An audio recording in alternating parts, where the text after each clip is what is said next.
As perseguições. Essa frase aí do Alexander Mann, é assim Alexander Mann porque ele é russo.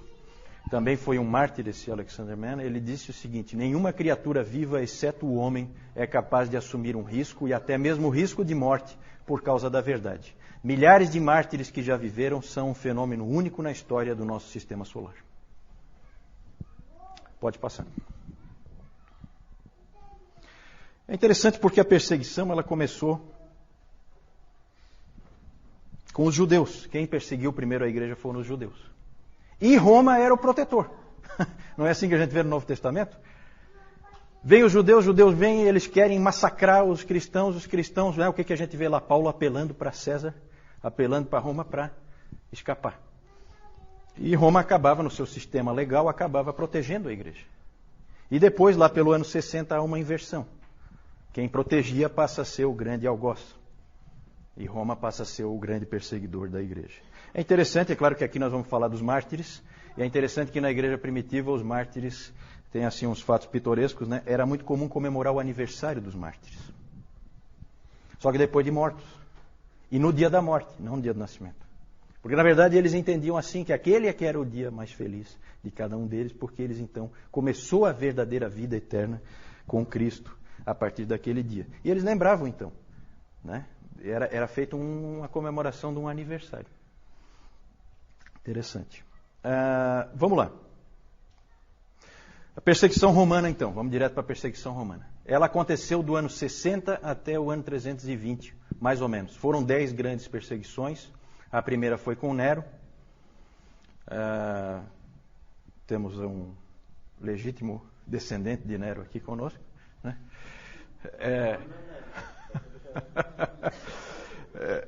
E aí nós temos as 10 perseguições, então. Nero, Domiciano, Trajano, Marco Aurélio. Marco Aurélio tem algum aí? Também vai para aquela minha lista. Sétimo Severo, Maximino, Trácio, Décio. O Décio. Décio não está mais, né? O Décio. Esse Décio é bom. Esse aí é fera. Porque foi com esse imperador Décio que houve a primeira perseguição generalizada no Império. Ele foi o primeiro a querer realmente destruir o cristianismo completamente. Os outros não, nós já vamos falar sobre isso. Depois Valeriano, Aureliano, e depois a outra perseguição generalizada, porque eu também marquei aí, numa cor diferente, é a perseguição sob Diocleciano, que também foi uma tentativa de varrer o cristianismo totalmente do Império. As outras todas seguiram o padrão de Trajano, assim chamado. Usa-se essa expressão, padrão de Trajano. Trajano aqui, ó. Qual é o padrão de Trajano? Existe uma carta de Trajano para o governador Plínio, da Bitínia, dizendo como que ele tinha que se comportar em relação aos cristãos. E ele dizia o seguinte para o Plínio: não gaste tempo com os cristãos, não faça nada. Deixe eles quietos, não faça nada. A não ser que haja o quê?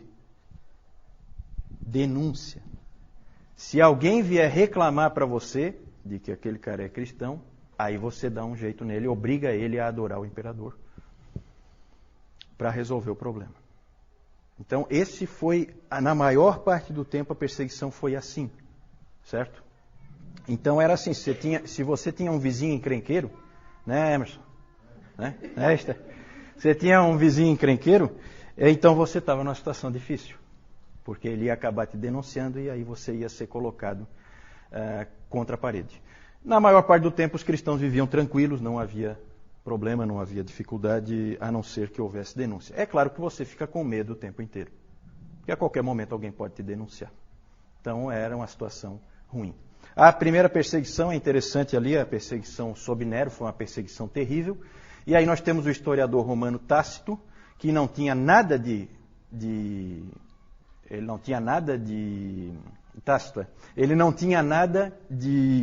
amigável em relação ao cristianismo, ele não é amigo do cristianismo, de jeito nenhum, mas ele descreveu o que aconteceu. E é interessante o que ele diz, né? Horrível, na verdade. Cobertos com peles de bestas, os cristãos eram rasgados por cães e pereciam. Ou eram pregados a cruzes, ou consumidos por chamas para servirem como iluminação noturna nos jardins de Nero. Então o Nero, ele usava os cristãos como tocha, só isso, para iluminar os jardins dele. Colocava peles em cima, peles de animais, né, em cima deles, para que os cães rasgassem eles em pedaços. Então vocês têm ideia do que esses nossos irmãos sofreram. Nessa perseguição morreram 2 apóstolos importantes em Roma. Quem? Pedro e Paulo, né? Pedro e Paulo. Esse Nero tem um lugarzinho especial para ele no inferno. Esse está tranquilo. Esse com certeza não tem nenhum aí não, né? Então tá. Essas perseguições, gente, muitas pessoas permaneceram firmes e foram para a morte. Tá? Mas não vamos nos iludir. Muitas pessoas também cederam. Muitas pessoas não foram fiéis, não conseguiram ter a coragem de dar a própria vida. Até porque, como eu falei para vocês, cultuar o imperador era um ato simples, que você fazia com a maior tranquilidade, não tinha muita dificuldade. Era uma questão de consciência você fazer ou não. Pode passar? Já falei. Também já falei do Décio. Vamos falar. Eu vou colocar alguns exemplos rápidos, não temos tempo para ficar, né? As histórias são histórias maravilhosas. Se vocês tiverem tempo de ir atrás dessas histórias, são histórias muito bonitas desses mártires do passado. Nós temos a história de Perpétua e Felicidade, que existe o Diário de Perpétua.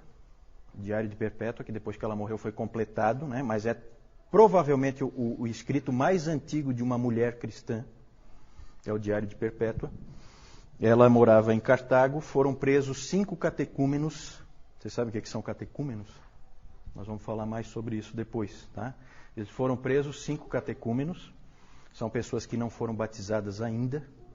Eles foram presos, 3 homens e 2 mulheres. Perpétua era uma mulher de uma família nobre, 22 anos, tinha um filho.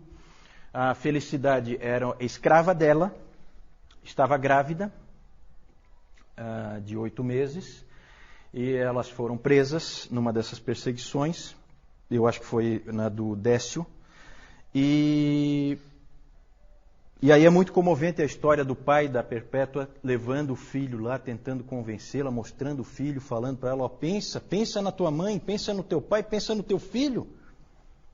Não é tão fácil. O pai dela ia lá. E ela então chegava e dizia e falava para o pai, você está vendo esse pote de água aqui? Estou vendo. Pois esse pote de água pode ser alguma coisa diferente do que ele é? Ele pode querer ser alguma coisa diferente de um pote de água? Aí ele disse, não. Aí ela respondeu, pois é, eu sou cristã. Eu não posso ser diferente disso. Eu sou uma cristã. E aí ela acabou indo para a morte. Um dos 5 morreu na própria prisão. Eles foram torturados, tá? Eu não vou entrar em detalhe. E foram condenados, por fim, para encurtar a história, eles foram condenados a ser mortos pelas feras no estádio, certo? E os homens, 2 homens, foram atacados, segundo a história, foram atacados por um javali, depois por um urso e depois por um leopardo, por vez, né? E as mulheres foram condenadas a ser atacadas por um touro. Então elas foram espezinhadas por esse touro selvagem, e as 2, a Felicidade ficou muito feliz, não é um trocadilho, né? Mas ela ficou muito feliz porque ela sabia, vejam como é interessante essas histórias dos mártires. Ela sabia que se ela estivesse grávida, ela não poderia ser condenada ao martírio, porque era proibido matar alguém, uma mulher que estivesse grávida. Então ela ficou muito feliz porque ela teve o bebê prematuramente, e uma outra mulher cristã adotou, porque aí ela podia ser morta, junto com os outros com quem ela tinha sido presa. Então, alguns dias antes, ela teve o bebê e ela foi morta junto com a Perpétua. Uma história muito comovente essa dessa morte. Próximo é o Policarpo.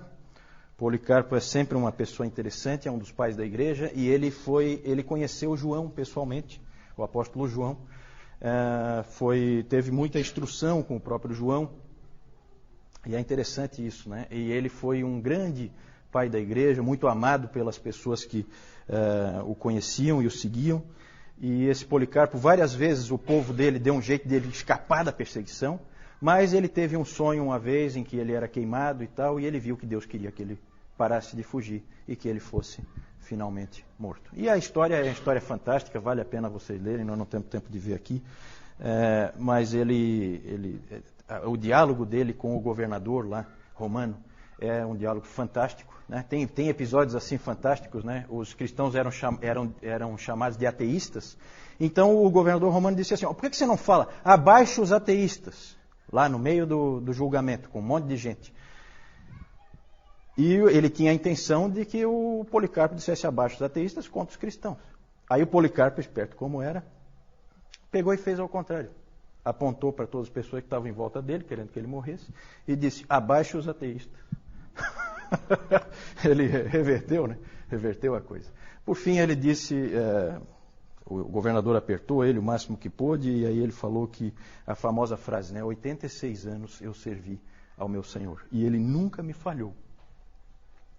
Como é que eu vou poder agora negar a Cristo Jesus, o meu rei? Então ele falou isso, e aí foi condenado. E aí ele foi colocado numa estaca para queimar, queriam pregá-lo para ele não fugir, ele disse: não, eu vou ficar aqui, eu não vou sair. Não precisa pregar. Não pregaram mesmo. E aí queimaram ele, e aí a história é fantástica porque o fogo envolveu ele e não queimou ele. Ele abriu ficou um tipo de uma célula em que ele ficou no meio. Então foi obrigado um soldado a ir lá com uma espada e matar ele lá, porque ele não pôde ser queimado. Ele não queimava. Ele era, como é que se diz? Ele não era inflamável. Não era. Outra história. Só assim, exemplos que eu estou dando, né? Os 40 mártires de Sebaste. É uma história sensacional essa aí. Aconteceu na Armênia, eram 40 soldados, todos eles cristãos. Houve uma forte perseguição e o governador Licínio lá foi levantar quem eram os soldados que eram cristãos. Soldados romanos, veja que interessante. Soldados romanos eram cristãos, eles então foram condenados e a punição que o governador estabeleceu para eles foi colocá-los num lago gelado durante a noite inteira. Eles tiraram a roupa, entraram os 40 no lago e iam ficar lá a noite inteira. Enquanto isso, os romanos montaram uma tenda com água quente, né, para forçá-los a apostatarem, né? Forçá-los a saírem. Então, tinha água quente ali, prontinha para recebê-los a qualquer momento.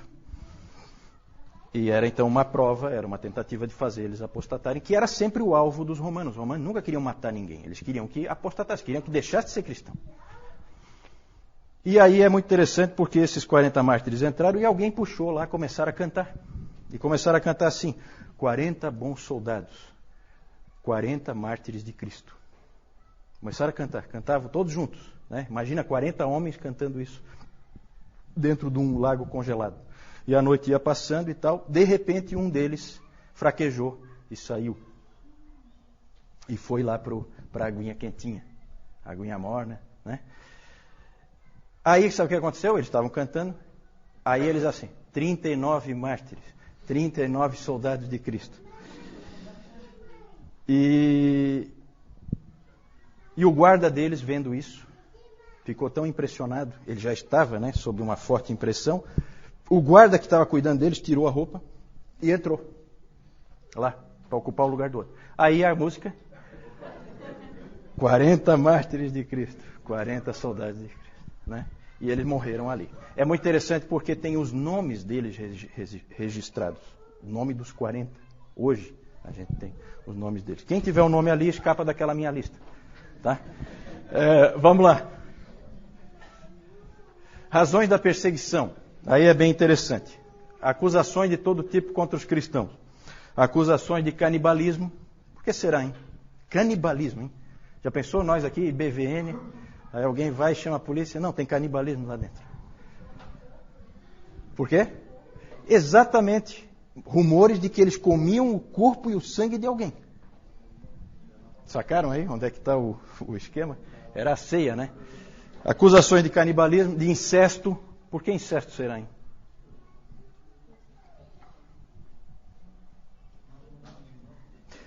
Porque chamavam de irmão, irmã, né? Então era casado com a irmã. Falta de patriotismo. Falta de patriotismo porque não adoravam o imperador, não participavam de diversas festas cívicas, porque essas festas sempre tinham imoralidade no meio, sempre tinham culto aos deuses no meio, culto ao imperador. Então eles não eram patriotas, eram considerados avessos ao Império Romano. Ódio à raça humana. Ódio à raça humana. Essa era uma acusação que tinha também, porque eles eram considerados antissociais. Tácito disse que eram pessoas tremendamente antissociais, não participavam das atividades sociais, não participavam das festas. Isso mostrava era repulsa, né, pelas outras pessoas. Então eles eram acusados disso também. Olha, vejam que interessante, eles eram acusados de serem antifamília. Por que será antifamília?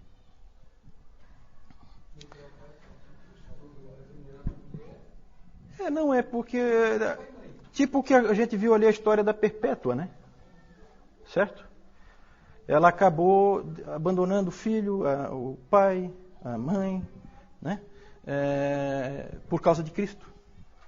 Certo? E quando os romanos tinham aquela coisa que a gente vê em muitas religiões pagãs, de adoração aos antepassados.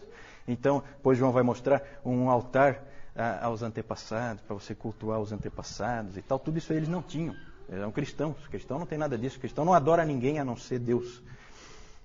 E eram acusados como de serem a causa de todas as catástrofes possíveis e imagináveis. Tudo de ruim que acontecia era culpa deles, dos cristãos. Tudo. O Tertuliano até tem uma frase interessante, Tertuliano, que ele diz assim, se o Tibre transborda, o Tibre é o principal rio lá da Itália, né, que passa lá por Roma. Se o Tibre transborda, se o Nilo não chega aos campos, se o céu não se move, provocando a estiagem, ou se a terra se move produzindo um terremoto, se há uma fome, se há uma peste, o clamor é um só. Joguem os cristãos aos leões. Era assim que a coisa funcionava. Sempre a culpa era dos cristãos. Conforme o Império Romano foi declinando, isso foi piorando bastante para o lado dos cristãos. Certo? Que aí era a culpa deles. O Império vai mal, culpa da presença dos cristãos. Acusado de pobreza, né? Minúcius Félix disse que na verdade isso aí é motivo de orgulho, não é de... Mas naquele tempo era motivo de acusação. E a mais estranha de todas, acusado de ateísmo, como nós vimos na história do Policarpo. Por que será em ateísmo? Eles adoram um Deus que é invisível. Deus invisível não conta. Na cabeça do romano, Deus invisível não conta. Né? Então, adoravam um Deus invisível. Né? E adoravam um homem. Então, ateísmo. Então, acusações bem estranhas. Mas o principal, o que mais pegava mesmo, é o próximo aí, que é a recusa em adorar o imperador. Ali pegava. As outras acusações até dá para encarar. Mas é evidente que Roma tinha uma preocupação com esse tipo de atitude, de não adorar o imperador, porque a adoração ao imperador era vista como uma coisa patriótica, cívica. Se você começa a ir contra isso, você, na verdade, está colocando o império em risco aos poucos. É um que não quer, outro que não quer, daqui a pouco ninguém quer. Então, havia um medo do império. Então, isso aí foi uma das principais causas de morte para os cristãos nessa época. Pode passar. Mais tarde, eles passaram a ser perseguidos só por terem o nome de cristãos. Aí já é coisa do preconceito mesmo. Todo mundo passou a odiar os cristãos provocam todas as catástrofes que acontecem. E aí, no segundo, no terceiro, no quarto século e no quinto século também, era muito comum, sempre em todos os cultos, eles liam esse texto de 1 Pedro 4,16. Mas se sofrer como cristão, não se envergonhe disso, antes glorifique a Deus com esse nome. Porque você está sofrendo só por causa do nome, mais nada. Só porque você é cristão. E isso foi o que acabou acontecendo mais tarde. Pode passar? propósito que os romanos tinham com a perseguição, principalmente a apostasia, e acabava martirizando os obstinados, os que não cediam. Certo? Vamos adiante.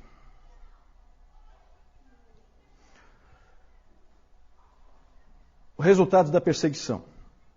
O F.F. Bruce, ele disse que a igreja estava preparada para a catástrofe desde o seu início. O próprio Senhor da igreja, o Senhor Jesus Cristo, tinha preparado. Ele tinha dito, se perseguiram o Senhor, como é que não vão perseguir os servos? Não é? Não foi isso que ele disse? Então a igreja sempre esteve preparada para tomar pau, para levar a bordoada. Sempre esteve preparada. E isso pesou muito a favor da igreja.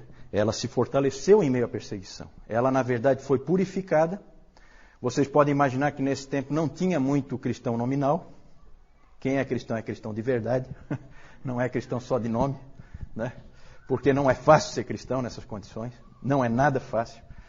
E então provocou uma purificação da igreja. A igreja era muito pura nessa época. E também provocou a extensão da igreja, aquela frase do Tertuliano, o sangue dos mártires é a semente da igreja. O interessante aí é que chegou uma época, a igreja estava tão preparada para a perseguição, que chegou uma época, gente, que as pessoas começaram a buscar o martírio. Aí os presbíteros, os líderes da igreja, tiveram que segurar essa turma, porque o cara começava a querer ser morto. Tinha gente fazendo de tudo. Aí era aquela coisa, é por denúncia, então eu mesmo vou me denunciar. Já que eu não tenho um vizinho mala, como alguns irmãos aqui têm, né? Eu mesmo vou lá me denunciar. Então, começou a ter esse tipo de situação. E um fato pitoresco é o Orígenes, né? Alguém já ouviu o nome do Orígenes? Orígenes é um dos pais da igreja também. E o Orígenes, o pai dele, foi martirizado. E aí o Orígenes era jovem, gurizão, também queria ser martirizado por toda a lei. Não, meu pai foi, eu também vou. E fazia de tudo para ser martirizado. Aí a mãe dele teve uma ideia. Escondeu toda a roupa dele. Aí ele ficou com vergonha de sair na rua pelado. Então, aí ele acabou escapando do martírio, né? A mãe dele foi esperta, achou uma solução prática, escondendo toda a roupa dele.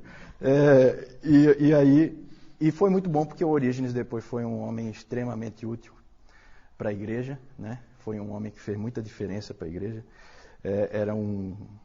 Depois nós vamos falar dele, um cristão de Alexandria. É importante, para terminar essa parte das perseguições, é importante a gente lembrar de algumas coisas, que nem sempre a perseguição fortalece a igreja. Às vezes a gente tem essa ideia, né? Às vezes tinha gente que às vezes falava, aí a gente ouvia aqui no Brasil, alguns líderes aí dizendo, era bom que viesse uma perseguição para purificar a igreja e tal, né? Cuidado, gente, tá? São muito bonitas essas histórias, mas eu tenho certeza que nenhum de nós queria estar ali.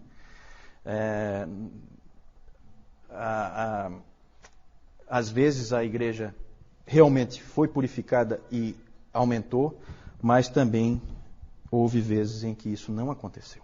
Houve vezes em que a igreja foi dizimada em diversos lugares, certo? Nós vamos ver isso aí mais para frente, especialmente na Ásia e na África, a igreja foi completamente dizimada e destruída por perseguições. Outra observação é que a gente pensa muito nos primeiros séculos, nesses 250 anos ali de perseguições no Império Romano, a gente pensa muito como a época da perseguição aos cristãos, não é verdade? A gente tem essa tendência, né? Quando, na verdade, com certeza, a gente pode dizer com certeza, que o número de cristãos martirizados naquele tempo, nesses 250 anos, é menor, bem menor, do que o número de cristãos martirizados nos últimos 50 anos no mundo. Certo? Então a gente não pode esquecer nunca, gente, da igreja sofredora hoje. Aqui, como nós vemos aqui, esse aqui é o Coliseu, tá? Aqui são os cristãos que eles vão ser sacrificados pelas feras. Aqui a gente pode ver um leão saindo aqui. O que acontecia? Eles deixavam vários dias os animais sem comida, para que quando eles entrassem não tivessem escapatória. Eles já iam atrás de comida. E a comida aqui seriam os cristãos. E se nós olharmos aqui, isso aqui são, o que o Juliano falou ainda há pouco, cristãos pendurados aqui, servindo como iluminação para o estádio aqui. Então, além dessa carnificina aqui, ainda tinha outra coisa aqui bem parecida. E o causador disso tudo aqui foi aquele que o o Nero, que não tem ninguém aqui com esse nome, né? Pode. Então aqui nós vamos ver, de lá para cá, o Nero, meio esquisitinho ele, né? Domiciano e Trajano. São pessoas muito que a gente devia evitar os nomes. Né? Próximo. Lá também nós temos Marco Aurélio, nós temos Sétimo Severo e Maximino o Trácio. Não é o Trácio, não é o Trácio. Nós temos lá aquele também que foi bem mencionado, Décio, lá de 250. Daí aqui nós temos a efígie também de Valeriano, sempre nessa sequência aqui, né? Nós temos Aureliano aqui. Nós temos Diocleciano e aqui embaixo nós temos o Galério. Próximo. Aqui nós temos aquela história bonita que o Juliano falou, da perpétua felicidade, que por terem se mantido firmes como cristãs, elas foram colocadas lá no ringue, lá no ringue, pode ser ringue ali também. E foram, como o Juliano falou, espetadas pelos touros, tá? E apesar disso... Depois o soldado finalizava. Para a pessoa morrer, porque o animal não matava definitivamente. Então o soldado ia lá e finalizava. Eu ia chegar lá. Era a próxima coisa que ia dizer. Depois disso, quando elas ainda estavam vivas, elas ainda eram espetadas pelas espadas. E aqui a gente pode ver ali a Perpétua ainda tirando a espada que ela foi cravada aqui nela. Aqui nós temos Policarpo. E aqui nós temos aqueles 40 mártires de Sebaste. Aqui já inclui aquele que saiu ou aquele que entrou. Que nós não temos. Próximo então. Aqui nós temos o altar familiar do cultos aos antepassados. E aqui a adoração do imperador. Inclusive aquele lá de Augusto ali. Era colocado aqui, as pessoas passavam, faziam reverência a ele. E aqueles que se negavam, daí eles tinham a punição. Aqui nós temos... Foi uma falha? Foi uma falha. Eu esqueci de falar, tá, gente? Que quando você sacrificava, você não, que eu espero que você não fosse sacrificar, que você ficasse firme. Mas quando um cristão apostatava e ele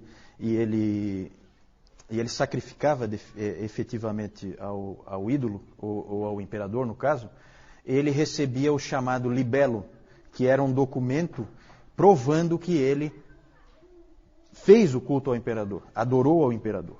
Né? Isso dava para ele uma série de garantias, fazia com que ele parasse de ser perseguido, ele podia ter vida normal, diferente de outros cristãos que não possuíam esse documento. Então esse é o libelo que tinha essa intenção.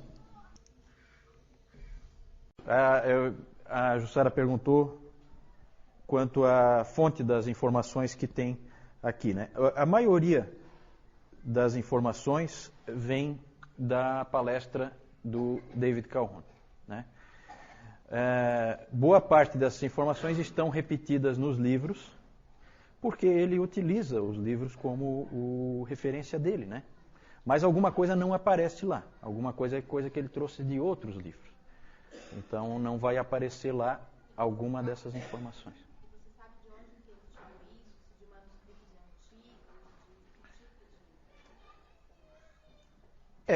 antigos? Na verdade, a Jussara então perguntou de onde é que ele deve ter tirado isso. O David Calhoun, ele é um historiador da igreja, ele tem vários livros publicados e ele leu extensivamente livros de história, ele lê extensivamente livros de história. Então, essas informações ele tira desses livros. né? A história, na verdade, vai se construindo.